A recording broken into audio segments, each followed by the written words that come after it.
বিক্রমপুর এক সময়ের ঐতিহাসিক জনপদ, আজকের মুন্সিগঞ্জ।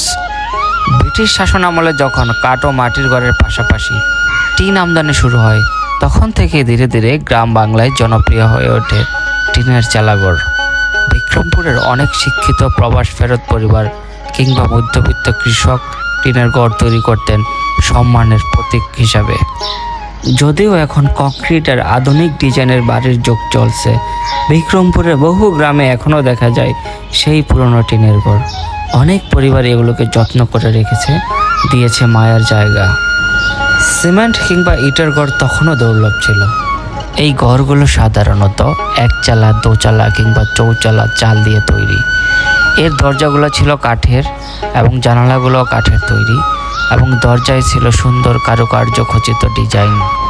বিক্রমপুরের টিনের ঘর মানে শুধু একটি পুরনো ঘর না, এটি গ্রামীণ বাংলার আবেগ, পরিচয় ও সংস্কৃতির নিঃশব্দ দলিল।